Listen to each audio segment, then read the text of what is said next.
Bon, il y a une tension assez palpable qui monte autour du dossier du Sahara occidental. Surtout au Conseil de sécurité, là, ces derniers jours. Oui, tout à fait. Les infos qui filtrent, elles suggèrent qu'un projet de résolution qui venait des États-Unis au départ aurait été, disons, sérieusement remanié en coulisses. Sérieusement. Carrément. Au point de certains, peut-être un peu vite en besogne, parlent déjà d'une ambiance de deuil à Rabat. C'est ce qui se dit. On entend même parler de condoléances échangées, symboliquement bien sûr, entre Paris, Abu Dhabi, Tel Aviv.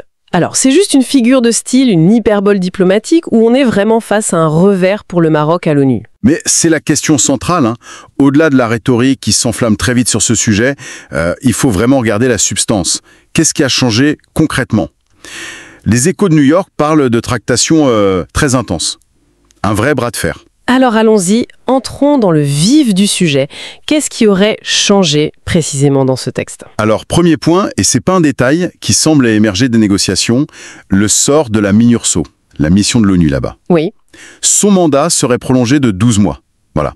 Une année pleine. Ça semble faire consensus maintenant dans la version qui circule. 12 mois. D'accord. Donc on oublie l'idée d'une échéance très courte, genre 3 mois, qui aurait pu mettre la pression. Exactement. Et on repousse aussi l'idée de redéfinir sa mission tout de suite.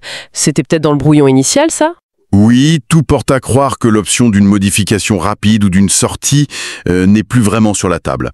On irait vers la continuité. Une année. C'est une forme de stabilité, oui, mais bon. Une stabilité qui arrange qui au final, hein ? Est-ce que c'est juste le statu quo qui gagne ? Une façon un peu cynique d'acheter du temps en espérant un miracle ?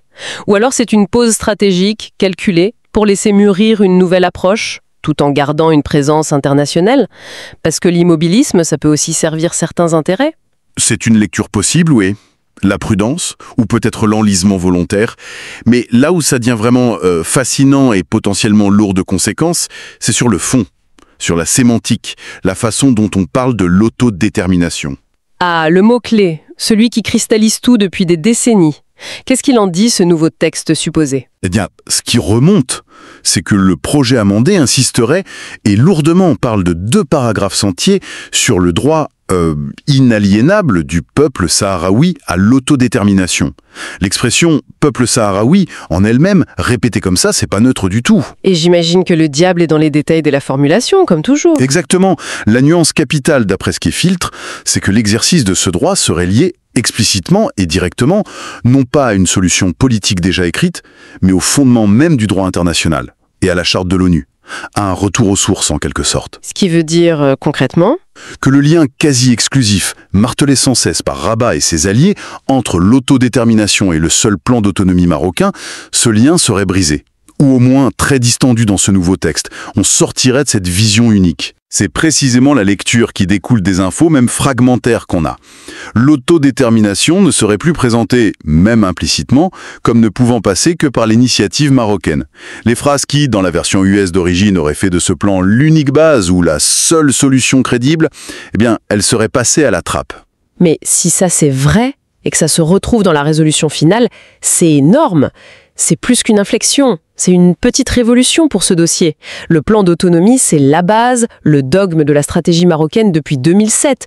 Si sa place centrale est remise en question comme ça, au Conseil de sécurité, l'onde de choc serait immense à Rabat. C'est l'interprétation logique, oui. Le projet amendé, tel qu'on le décrit, aurait été nettoyé de ce que certains appellent des recommandations indus, des biais qui favorisaient trop ouvertement le plan marocain dans la première version américaine. Il y aurait une volonté de revenir à quelque chose de plus neutre, de plus équilibré. Et cet équilibre retrouvé, il se verrait comment par rapport aux acteurs porus ? Le texte serait moins asymétrique dans sa façon de les nommer ? C'est ce qui est rapporté, oui. En liant l'autodétermination au peuple sahraoui, le texte reconnaît une entité distincte. Et surtout, quand il parle des négociations directes, il reconnaîtrait explicitement sur un pied d'égalité le Maroc et le Front Polisario comme les 2 parties au conflit. Fini donc la tentative de réduire le Polisario à un simple acteur parmi d'autres. On reviendrait à la base, 2 parties face à face. D'accord. Alors, si ces changements sont si importants, la question qui brûle les lèvres, c'est qui est à la manœuvre ? Qui a poussé pour infléchir à ce point le texte américain? On parle de pression diplomatique, j'imagine. Oui, les comptes rendus informels mentionnent des interventions assez nettes de plusieurs membres influents du Conseil. Pas de surprise, chez les membres permanents, on cite la Chine et la Russie. C'est cohérent avec leur position historique sur ce dossier, respect strict de la charte, droit à l'autodétermination. Oui, c'est classique de leur part. Une opposition de principe aux solutions qui leur semblent trop peu dictées par l'Occident ou favorisant un camp. Mais ils n'ont pas dû être les seuls. Non, et effectivement, l'influence ne viendrait pas que du P5. Des membres non permanents auraient aussi joué un rôle clé. Et un nom revient avec insistance, l'Algérie. On connaît son engagement constant, son activisme sur cette question qu'elle juge vitale. L'Algérie, évidemment. Le voisin, le soutien historique du Polisario. Sa présence actuelle au Conseil comme membre non permanent, c'est une tribune idéale pour eux. On assiste peut-être à une alliance de circonstances, là, Moscou, Pékin, Alger, pour contrer une approche jugée trop pro-marocaine. C'est une hypothèse tout à fait crédible. Et le résultat de cette synergie, ou de ces pressions qui vont dans le même sens, ce serait donc ce texte profondément remanié. Et l'analyse qu'en font ceux qui l'auraient vu, c'est qu'il ouvrirait délibérément le jeu. Il refuserait de fermer des portes. Ouvrir le jeu, jolie formule diplomatique, mais ça veut dire quoi en pratique? Retour à la case départ? Pas forcément. Le texte, tel qu'il est décrit, inviterait les deux parties, Maroc et Polisario, et on souligne que l'invitation s'adresse notamment à la partie sahraoui, à faire preuve de créativité, à mettre sur la table de nouvelles idées, de nouvelles propositions pour sortir de l'impasse. L'objectif reste une solution politique juste, durable, mutuellement acceptable, mais, et c'est là le grand changement, sans que cette solution soit forcément limitée au seul cadre de l'autonomie. Donc, c'est un appel à l'imagination, presque une invitation à ressortir des options qu'on pensait enterrées, ou c'est juste une façon polie, très honnue, de dire que la formule autonomie a échoué, qu'elle n'a rien donné, et qu'il faut regarder ailleurs, même si personne n'ose le dire comme ça. C'est une interprétation très plausible. Ça suggère en tout cas que la porte n'est plus totalement fermée à d'autres scénarios, peut-être des mix de solutions, des approches par étapes. Ça redonne un peu d'air au processus politique, en théorie du moins. Il y a quand même un truc qui me fascine là-dedans.